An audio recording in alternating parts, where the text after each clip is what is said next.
Saudações, salute a tutti, sejam bem-vindas, sejam bem-vindos, sou Leonardo Magalhães e vocês estão no canal dedicado à fé, religiosidade, história das religiões, sociologia das religiões, dicas de leitura, literatura e religião, filosofia e religião. E hoje, dicas de leitura, né? Então, vários livros hoje, dica de leitura. E depois, é claro, que havendo interesse, podemos olhar detidamente cada livro, né? Então, vamos falar hoje, começar com a Bíblia, né? Então, um interessante livro da Bíblia, que aqui vai abordar a Bíblia tanto no Antigo Testamento como no Novo Testamento, né? A Antiga Aliança e a Nova Aliança.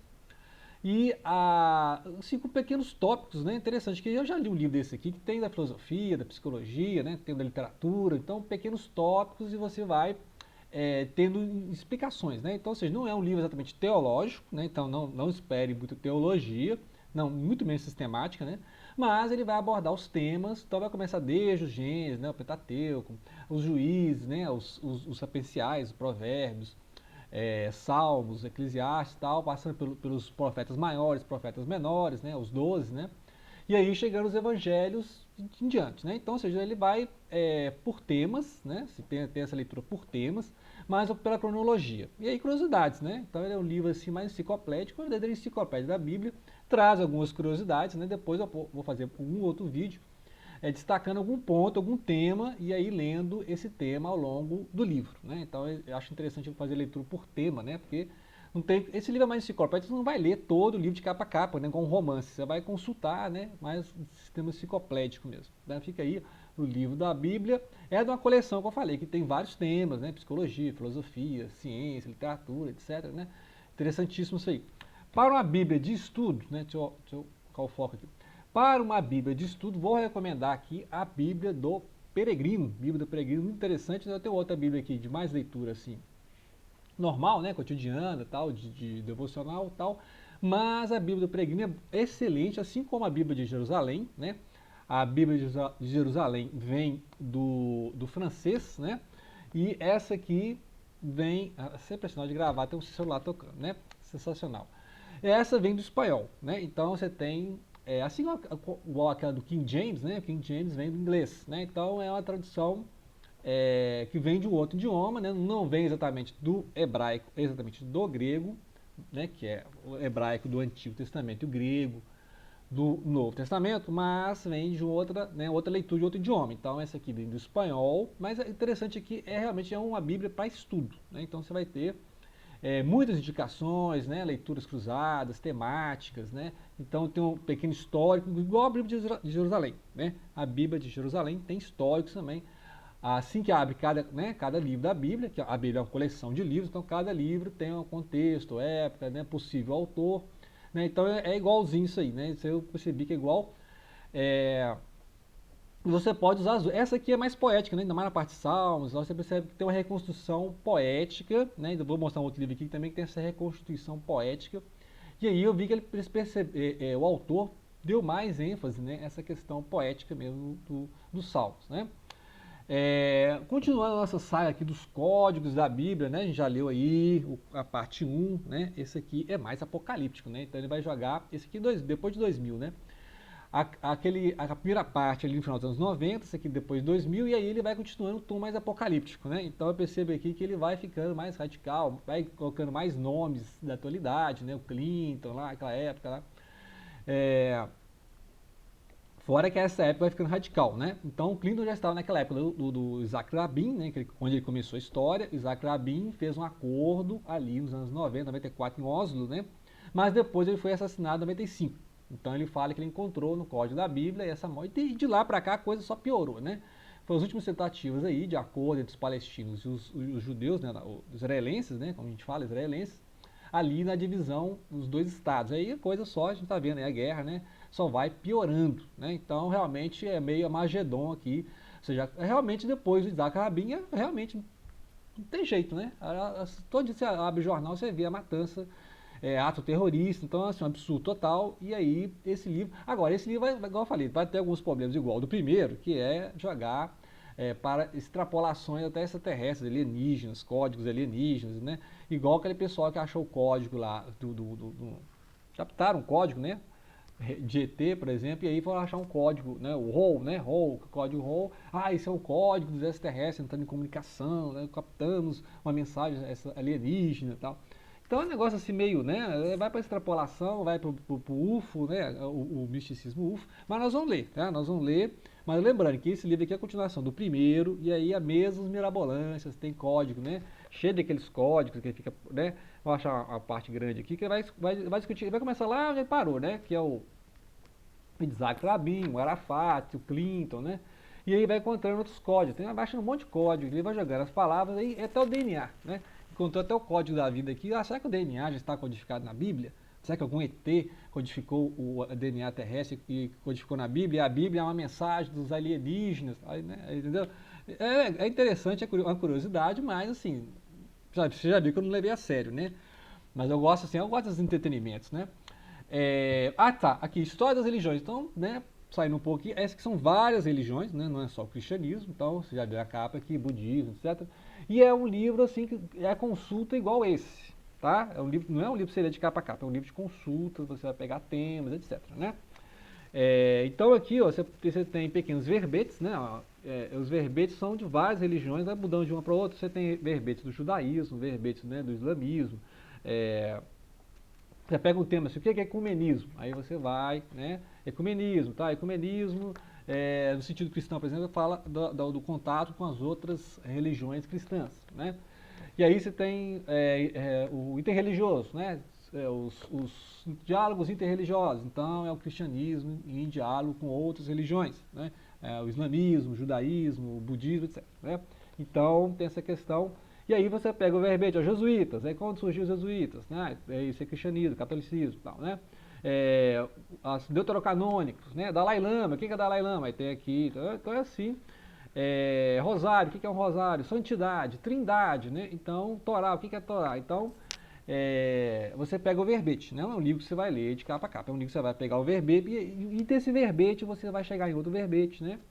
E assim por diante. Então, é assim, é mais um dicionário enciclopédico das religiões, né? Então, mais de 400 verbetes. Então, você pega o verbete e vai, né? Sim, são várias religiões, né? Então, Cabalá, o que é Cabalá, o que é Bíblia hebraica, a diferença, traduções da Bíblia, né? É isso aí, né? Então, o livro assim, mais enciclopédico, você pode ler junto com esse. Esse aqui é mais a Bíblia, então vai falar de judaísmo e cristianismo, né? Esse aqui já vai falar mais religiões, né? Não são todas as religiões do mundo, mas as que mais a gente conhece aí, né? Que mais? Sim, nós temos aqui, na Idade Média, no final da Idade 1400 quebrado, 1470, né? O Imitação de Cristo, do Tomás de Kempis. Agora, o Tomás de Kempis escreveu em prosa, né? Tem as versões em prosa, as que eu li na internet também em prosa e tal. É um conjunto assim, de devocional, né? De leituras, de conselhos, né? Para a imitação de Cristo. Então, voltado para o público cristão, né? Para os cristãos. E essa versão aqui foi traduzida em verso. Então, achei que essa que meu interesse foi assim, olha, Afonso Celso, né? Ele fez uma versão que é em versos, né? Ou seja, poesia, ele converteu aquela prosa e manteve, né, obviamente, o conteúdo, né? Então, comparando com a parte em prosa, que a gente está mais acostumado, né? Mas aqui ele conseguiu reconstituir em verso, em poesia, toda essa doutrina, podemos dizer assim, devocional, que é o livro, né? Então são vários conselhos aos cristãos, né? Aos seguidores de Cristo, essa ideia de imitação de Cristo, porque ser cristão é ser um pequeno Cristo, né? Ou seja, é refletir a mensagem, a devoção, né? A ideia do amor ao próximo, que essa é a mensagem do Cristo, né? Então ele é um devocional, ele tem conselhos e tem diálogos, né, assim, voltado mesmo para o crescimento espiritual, né? Então acho interessante, são vários capítulos, depois a gente pode fazer um vídeo, né, com algumas dicas, ler alguns trechos, né, porque ele é mais uma leitura, igual eu falei no outro vídeo, indiquei também os Salmos, né, você pode ler os Salmos junto também. O Peregrino John Bunyan, tá, outro também nós estamos lendo aqui, né, essa edição tem os dois, né, que é o Peregrino e a Peregrina, que é a parte 2, a Peregrina é a esposa do Peregrino e tal, né. Então ele continua. O John Bunyan é da época ali do John Milton, né, do século XVII, aquela época dos conflitos religiosos ali, nas revoluções que teve na Grã-Bretanha, no Reino Unido, nessa época, né, foi uma época muito conturbada. Todo aquele problema que a França teve lá no Iluminismo, no século XVIII, teve um século antes, na Grã-Bretanha, no Reino Unido, ali, depois do Shakespeare, né? Depois da Rainha Elizabeth e tal. Aí começou ali os problemas, inclusive eu falei da King James, né? A Bíblia vem dessa época também, né? E o John Bunyan, ele era um pregador batista, depois virou puritano, mas ele foi preso porque ele não tinha autorização para pregar. Então você tinha que ter autorização, etc, né? E aí, naquela época, tinha aqueles conflitos de católico e anglicano. Muitos desses puritanos, né, foram para aonde? Para a América, né? Fundaram lá as 13 colônias, lá o Mayflower, né? Pegou o Mayflower, os pais fundadores, os pais peregrinos, né? E fundaram os Estados Unidos da América, né? Onde depois, no século XIX, vai ter o reavivamento espiritual, e tal, né? Já contando essa história do cristianismo aí.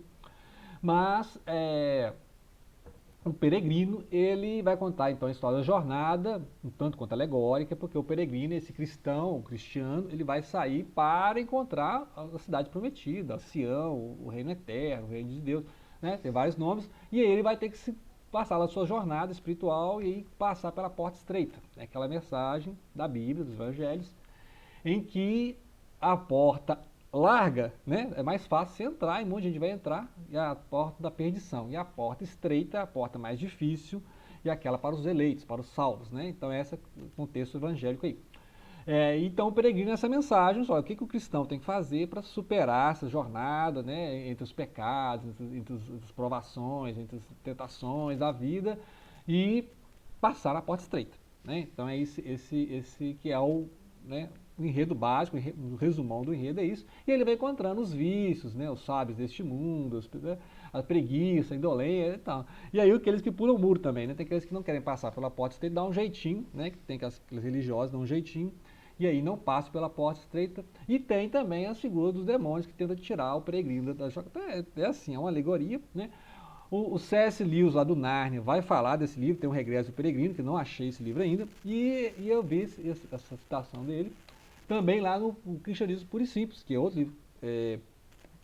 Cristianismo Puro e Simples não é um romance, é um livro de ensaio, de palestra do C.S. Lewis, que eu já falei aqui no canal, e eu vou ler com mais calma, tá? O Regresso do Peregrino, me parece, pelo que eu li, é um diálogo mesmo com esse livro aqui, de forma até literária, né? Então, o C.S. Lewis, que é mais famoso justamente pela questão literária daqueles vários livros, da do Nárnia, né, que tem filme e tal. E ele foi amigo do Tolkien, né? Tolkien, lá do Senhor dos Anéis, e eles liam Chesterton, né? Agora, a diferença é que o C.S. Lewis era anglicano, enquanto que o Tolkien e o Chesterton católicos, né? Então, essa diferença aí. Mas o anglicano é muito próximo do católico, tem algumas diferenças aí, mas é muito próximo, né? Você vê um culto, assim, uma missa, é igual, né? Muito bem, aí o peregrino é isso, né? É a jornada do religioso, do cristão, né? Então nós vamos, deixa eu ver se tem mais algum. Não, por enquanto, hoje, né? Aí nós vamos pegar algum desses livros, algum trecho, alguns desses temas e trabalhar aqui, né? Para dar um foco, né? Um foco, porque o canal fala muitas coisas, tem 1000 livros ao meu redor aqui, 1000 livros ao meu redor, então eu fico achando nas estantes aqui os livros mais interessantes, justamente para fazer essas resenhas, essas dicas de leitura. E aí depois, com certeza, acabando de ler este livro, eu vou pegar alguns temas nele, né? Alguns temas para trabalhar. O livro, ele... a coleção tá essa aqui, ó. Tá? Depois dei uma pesquisada nessa coleção, que é sensacional. Eu já li da literatura, da psicologia, da filosofia, sensacional, né? Assim, muitas curiosidades. Não é um livro que você vai ler de capa a capa, como um romance, mas você pode pegar alguns temas ali, né? Tipo enciclopédia, né? Você não vai ler a Barça, né? Nunca vi alguém que leu a Barça. Você pega um tema e vai pulando ali. E aí acho interessante para isso aí, para justamente encontrar algumas curiosidades desses assuntos. O Evangelho, por exemplo, quem escreveu o Evangelho, em que época, né? Qual é a diferença dos Evangelhos, né? Então é isso aí, ok? Então, grato pela atenção. Não deixem de compartilhar.